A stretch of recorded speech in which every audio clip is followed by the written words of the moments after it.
বহুকাল আগে ইরাবতী নামে একটি ভয়ঙ্কর ডাইনি কৃষ্ণপুর পুরাতন জমিদার বাড়িতে বসবাস করত। মানুষের মুখে শোনা যেত ইরাবতী অনেক সুন্দর একটি রাজকুমারী ছিল। পাশের রাজ্যের রাজকুমার ইরাবতীকে বিয়ে করতে চাইলে ইরাবতী বিয়ে করতে অস্বীকার জানায়। আর সেই রাগে রাজকুমার ইরাবতীকে গোপনে হত্যা করে ফেলে। আর প্রতিশোধ নেওয়ার জন্য রাজকুমারী ইরাবতী ভয়ঙ্কর ডাইনিতে রূপ নিয়ে নেয়।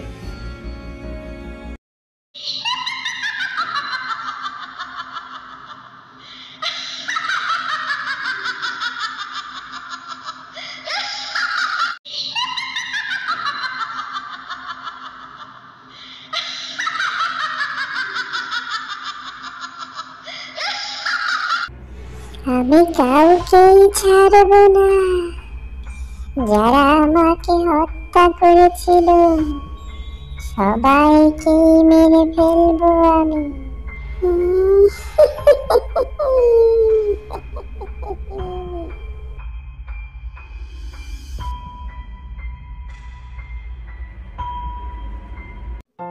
তাহেরে গনি মিয়া, তোরা মাতো নাতি থাকতে আমার এখনো ভিক্ষা করে খেতে হয়। কিন্তু দাদি, আমি তো কাজ করার জন্য সবসময় চেষ্টা করেই যাচ্ছি, কিন্তু কোনো কাজই পাচ্ছি না। হ্যাঁ হ্যাঁ, তাই করো, তাড়াতাড়ি একটা কাজের ব্যবস্থা করো। আমি আর বৃদ্ধ বয়সে তোমাকে ভিক্ষা করে খাওয়াতে পারবো না। আমি জানি দাদি, তোমার অনেক কষ্ট হচ্ছে, তুমি কোনো চিন্তা করো না। এই যে আমি এক্ষুনি যাব, আর একটা না একটা কাজের ব্যবস্থা করেই তারপরে বাড়িতে ফিরবো। তুমি কোনো চিন্তা করো না দাদি। মন্টু হন্তদন্ত হয়ে কাজের খোঁজ করতে বাড়ি থেকে বেরিয়ে যায়।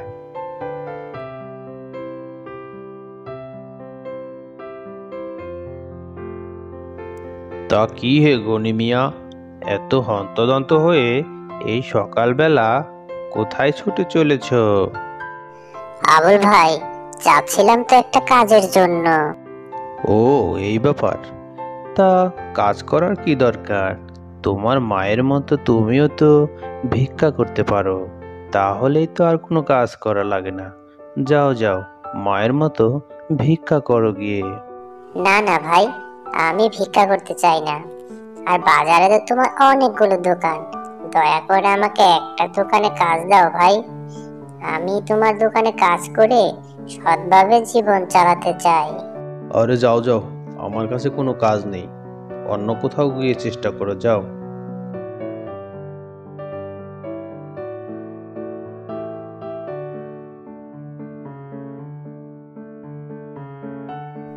যাই যাই, বাজারের সবচেয়ে বড় ব্যবসায়ী মোহনলালের কাছে যাই। আমার মনে হয় উনি আমাকে একটা কাজ অবশ্যই দিতে পারবে।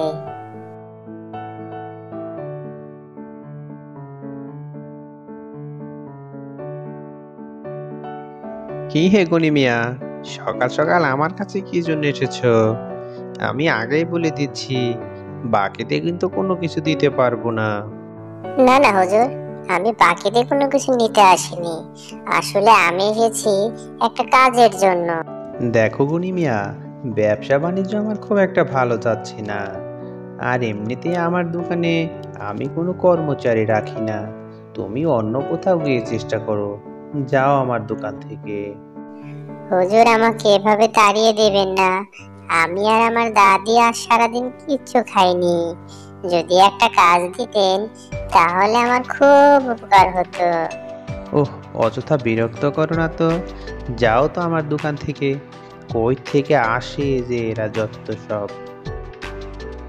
কোনো কাজ না পেয়ে গনি মিয়া মন খারাপ করে বাড়ির দিকে রওনা দেয়।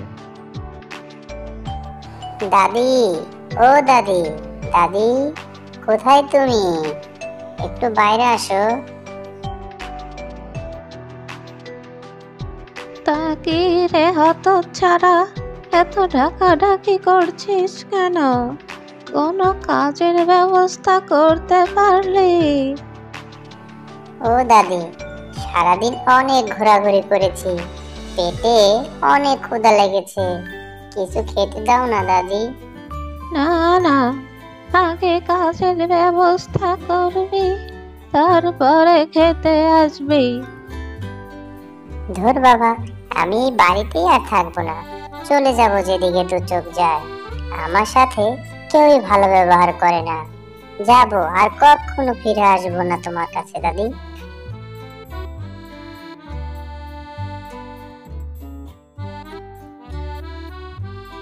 কি গো গনি মিয়া, এত হন্তদন্ত হয়ে কোথায় যাচ্ছ? আর তোমাকে এমন ক্ষুধার্ত দেখাচ্ছে কেন? আসলে আমি সত্যি অনেক ক্ষুধার্ত, আজ সারাদিন আমি কিছুই খাইনি, আর আমার মনটাও অনেক খারাপ। কেউ আমার সাথে ভালোভাবে কথাও বলে না, একটা কাজ চাইলাম, কেউ আমাকে কোনো কাজও দিল না। তাই মনের দুঃখে যেদিকে মন চায় সেদিকেই চলে যাব। কিন্তু তুমি যেদিকে যাচ্ছ ওইদিকে পুরনো একটা জমিদার বাড়ি আছে, আর ওই জমিদার বাড়ি পাহারা দেয় ভয়ঙ্কর এক রাক্ষসী। ওদিকে গেলে তো তোমাকে মেরেই ফেলবে। এই জীবন বেঁচে থেকেই বা কি লাভ? আমি তো কোনো কাজেরই না, আর আমাকে কেউ কাজও দিতে চায় না। তাই আমার মতো মানুষ না থাকাই ভালো।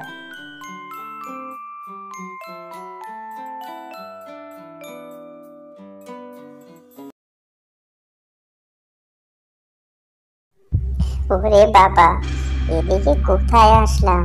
চারিদিকে কেমন সমসমে শব্দ, ভয়ে আমার গা শিউরে উঠছে।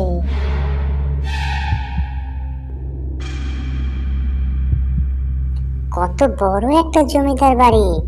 এখানে নিশ্চয়ই আমার কাজের একটা ব্যবস্থা হয়ে যাবে, আমার আর কোনো চিন্তা নেই।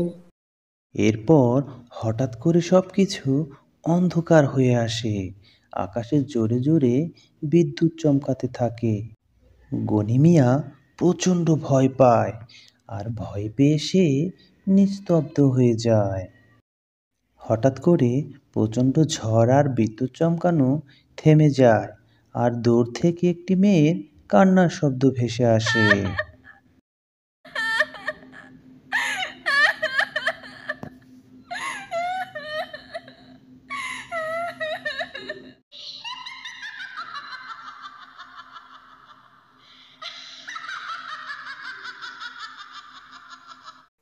কতদিন পর কতদিন পর একটা মানুষের দেখা পেয়েছি। আজ আমি তোকে চিবিয়ে চিবিয়ে খাবো।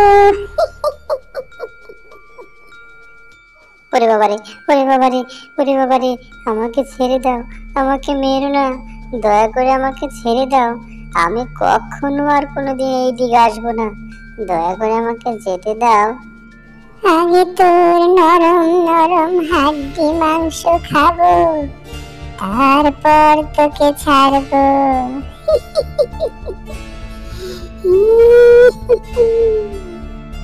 দয়া করে আমাকে খেও না, আমি সত্যি অনেক দুঃখী একটা মানুষ, দয়া করে আমাকে যেতে দাও।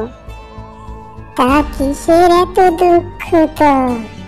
আমাকে একটু খুলে বল তো দেখি। আমি আজ সারাদিন কিচ্ছু খাইনি, পেট ভরা ক্ষুধা নিয়ে ঘুরে বেড়াচ্ছি। অনেক কাজ খুঁজলাম, কিন্তু কেউ আমাকে কোনো কাজ দেয়নি। কাজের খোঁজ করতে তাই আমি ঘুরতে ঘুরতে এই জমিদার বাড়িতে এসেছি। দয়া করে আমাকে খেও না, ছেড়ে দাও আমাকে। আহারে বেচারা, তুমি সত্যি তো অনেক দুঃখী। যা যা, আমি তোকে খাবো না, তুই এই জমিদার বাড়ির ভিতরে যা, আর এক হাড়ি মোহর নিয়ে বাড়িতে ফিরে যা। বাড়ি গিয়ে সেই মোহর দিয়ে অনেক বড় একটা ব্যবসা খুলে নে আর সুখে জীবন পার করতে থাক। তোমাকে অনেক ধন্যবাদ, আমি এক্ষুনি যাচ্ছি। এরপর গনি মিয়া জমিদার বাড়ির ভিতরে প্রবেশ করে, আর ভিতরে প্রবেশ করে সে তো অবাক হয়ে যায়। এত স্বর্ণ আর এত মোহর দেখে গনি মিয়ার মাথা নষ্ট হয়ে যায়, আর সে এক হাড়ি মোহর নিয়ে বাড়ির দিকে রওনা দিয়ে দেয়।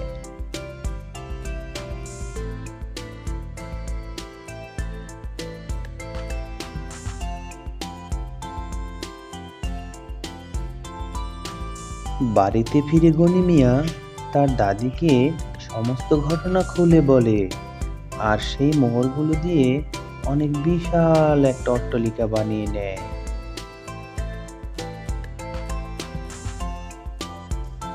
আর বাজারের উপরে অনেক বড় একটা কাপড়ের দোকান দিয়ে দেয়।